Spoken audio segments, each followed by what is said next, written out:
ಸೂತ್ರ 43 ಕಾಯೇಂದ್ರಿಯ ಸಿದ್ಧಿ ರಶುದ್ಧಿ ಕ್ಷಯ ತಪಸಃ. ಪದಗಳ ವಿಭಾಗ ಕಾಯ ಇಂದ್ರಿಯ ಸಿದ್ಧಿ ಅಶುದ್ಧಿ ಕ್ಷಯ ತಪಸಃ. ಕಾಯ ಅಂದರೆ ಶರೀರ ದೇಹ, ಇಂದ್ರಿಯ ಅಂದರೆ 14 ಇಂದ್ರಿಯಗಳು, ಜ್ಞಾನೇಂದ್ರಿಯ, ಕರ್ಮೇಂದ್ರಿಯ, ಮನಸ್ಸು, ಅಂತಃಕರಣ, ಚಿತ್ತ, ಅಹಂಕಾರ. ಸಿದ್ಧಿ ಎಂದರೆ ಅದರಿಂದ ಉಂಟಾದಂತಹ ಲಾಭ. ಅಶುದ್ಧಿ ಎಂದರೆ ಪ್ರದೂಷಣೆಗಳು. ಕ್ಷಯ ಅಂದರೆ ನಶಿಸಿ ಹೋದರೆ.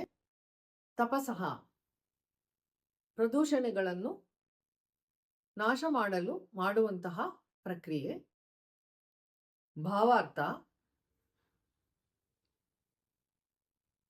ತಪಸ್ಸಿನಿಂದ ಅಶುದ್ಧಿ ಕ್ಷಯವಾದರೆ ಕಾಯ ಸಿದ್ಧಿ ಹಾಗೂ ಇಂದ್ರಿಯ ಸಿದ್ಧಿ ಉಂಟಾಗುತ್ತದೆ. ಅಂದರೆ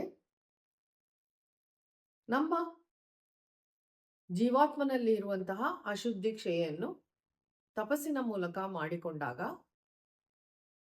ಕಾಯ ಸಿದ್ಧಿ ಹಾಗೂ ಇಂದ್ರಿಯ ಸಿದ್ಧಿ ಉಂಟಾಗುತ್ತದೆ ಎಂದು ಈ ಸೂತ್ರದಲ್ಲಿ ಹೇಳಲಾಗಿದೆ.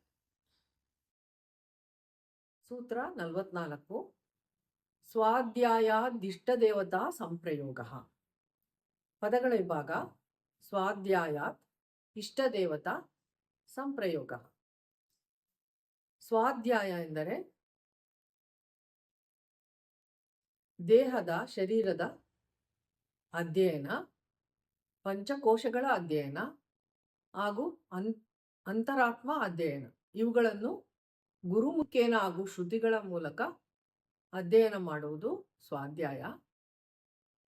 ಇಷ್ಟದೇವತಾ ತನಗೆ ಇಷ್ಟವಾದಂತಹ ದೇವತೆಯನ್ನು ಆರಿಸಿಕೊಂಡು ಆರಾಧಿಸಿಕೊಂಡು ಬರುವಂಥದ್ದು. ಸಂಪ್ರಯೋಗ ಅಂದರೆ ಸಂಪೂರ್ಣ ಸ್ಪಷ್ಟನೆ. ಭಾವಾರ್ಥ: ಯೋಗಿಯು ತನ್ನ ಬಗ್ಗೆ ಪರಿಪೂರ್ಣವಾದ ಅಧ್ಯಯನವನ್ನು ಮಾಡಿಕೊಂಡರೆ, ಅಂದರೆ ಅಂತರಾತ್ಮದ ಅಧ್ಯಯನ, ತನ್ನ ಭೌತಿಕ ಶರೀರದ ಪಂಚಕೋಶಗಳ ಅಧ್ಯಯನಗಳನ್ನು ಶ್ರುತಿ ಹಾಗೂ ಗುರುಮುಖೇನ ಮಾಡಿಕೊಂಡರೆ